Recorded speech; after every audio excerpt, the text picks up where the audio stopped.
Up and we'll get to your questions. Gotcha. How we doing today, guys? Hey, good coach. Good. I think the big focus this week, as I said earlier in the week, is continuing to be able to play hard, but play smart, play with more discipline, make good choices and decisions. Intelligence, intensity, sense of urgency, those things are really important, but you got to focus them in the right place in terms of what you need to do your job correctly, because that creates value for you, but it also creates value for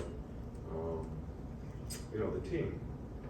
And I think one of the things that we're trying to get our players to understand is there's a lot of emphasis on winning games, but true competitors really want to play to the best of their ability, try to dominate the competition, whoever it is.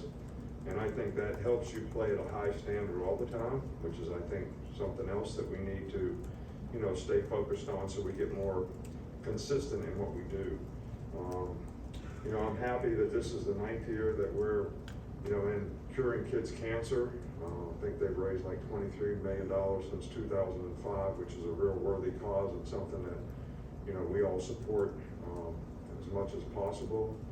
I know Miss Terry's going to have her next Kids Teachers Excellence Award. We appreciate good teachers more than you know, and that's why we try to always recognize them.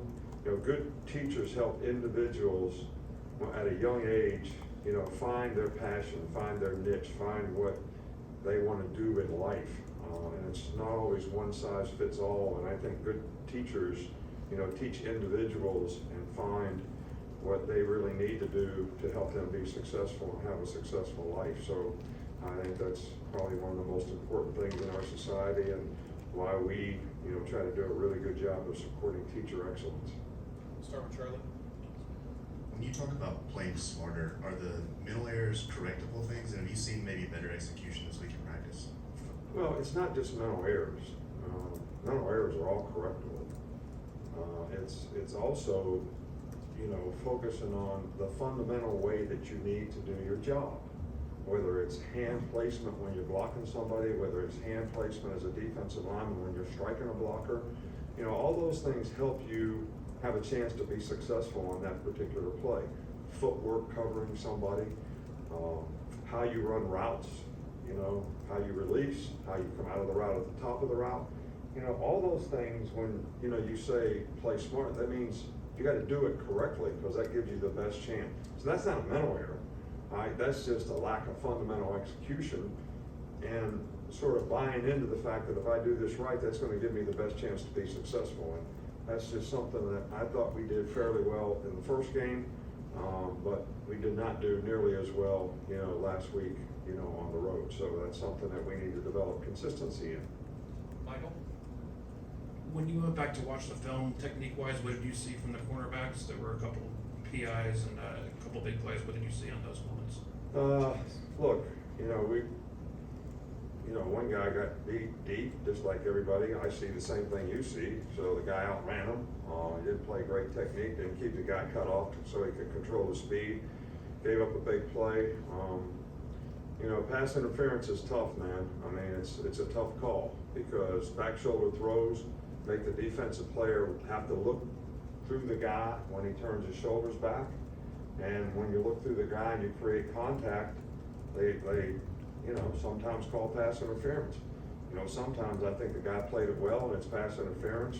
There's other times when I think it could have been pass interference that it doesn't get called. So it's one of the most difficult judgment calls probably in football. I'm not criticizing anybody. I'm just saying it's very difficult. But I don't think the guys really played it any different than what we want to play it. Now we got a holding call, in the red zone. It was holding.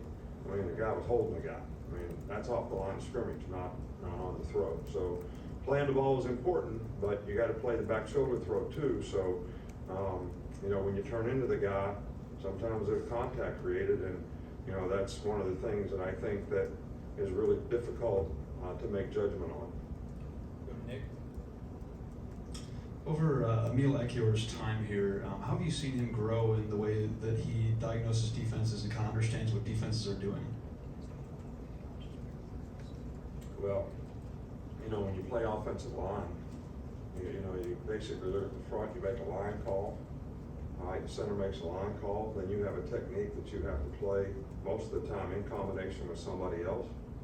And I think he certainly understands all those things. But I think as an entire group, as an offensive line, we need to do all those things better. We need to play better together. We need to play fundamentally better, just like every other position that I'm talking about.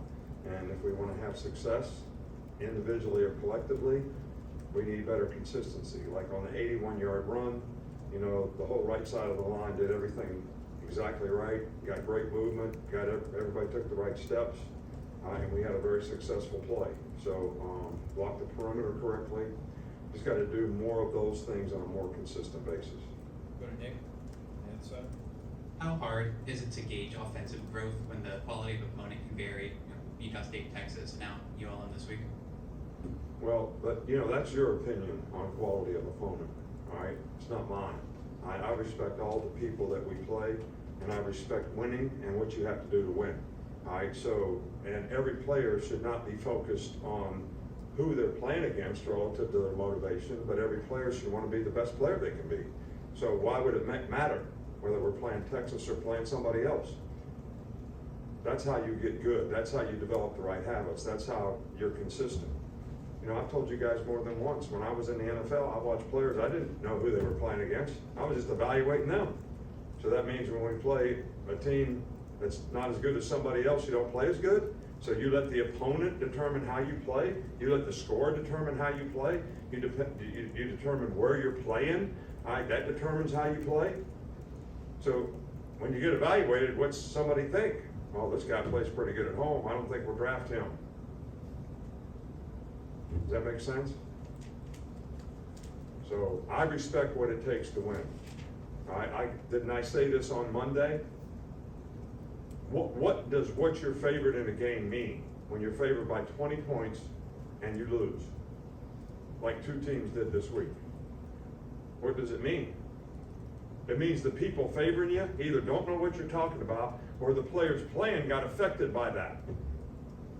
Neither one of them were good. Two more, we'll go. Chase, I may have three more, but we'll see how much time we have. What are your thoughts on the way Jalen Moody's played these first couple of weeks? He's done okay. He's done a good job. He plays hard. We had a few missed tackles as a defense, last week, which we want to get cleaned up. People got to run their feet on contact. When you're tackling a good back, it's got power and can run through the first hit. And we all need to do a better job of that. But he's been responsible, done his job. He's done a good job of preparing, and he's played well. Finish up with two quick ones, James and then Kurt. Terry Bowden said this week that, you two have not really crossed paths very often, but, this is kind of a different game for you where you're going to face Terry and you've also faced Bobby before in the past. Is this kind of a moment in college football where you kind of take a step back and go, wow, like it's a unique situation for you to be in? Well, I think the unique situation for me is I have such respect for the Bowden family. Terry was a GA at West Virginia when I was a coach there, and whatever year that was, 1978 or 9 or whenever, a long time ago, probably before you were born. And Tommy was too. And Coach Bowden was always really great to my family, was a really good friend of my dad's. So I have a tremendous respect for their family, and I don't think anybody has represented our profession and coached with more class than Coach Bowden did. And I have the same kind of respect for, both of his sons who have been in and out of our profession. And I have a tremendous amount of respect for Terry and, what he's trying to do at ULM. Last one with Kurt. Coach, going back to the teachers, a lot of people have one teacher that they feel like made a difference in their life. And I wondered if by any chance you think back on one teacher that was particularly influential to you.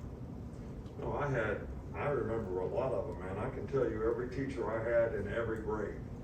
All right, because most of the time I wasn't doing what I was supposed to do, so I was always getting corrected, and all those corrections did make a difference. But Miss Helminski gave me a D in music for not standing up and singing, so that was probably the best thing I ever learned about the importance of education, because my dad made me turn my basketball uniform in, took me down in the coal mine, said, this is where you're going to end up when you don't get an education. So I remember her. Miss Matthews was my senior English teacher, and you know, she was a teacher that was a little bit like what I talked about earlier.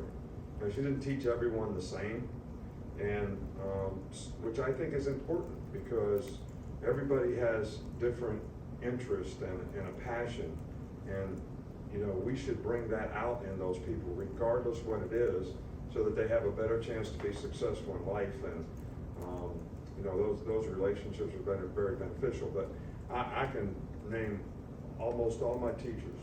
Miss Jones, 1st grade, Miss Carpenter, 2nd grade, Miss Hearn in 3rd grade. I can go through all of them. Miss Troxel in English class, where, you know, I couldn't get, what do you call verbs and all that.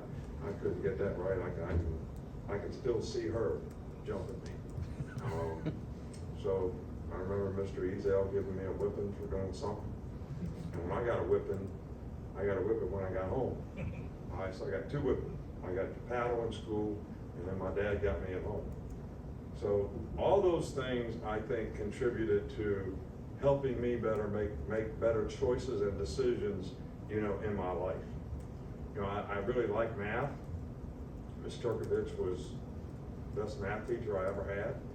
So I could just go on and on and on with the teachers, and they all had a significant impact on my life, and I certainly appreciate them, you know, more than they know. Thanks, Coach. All right, thank you.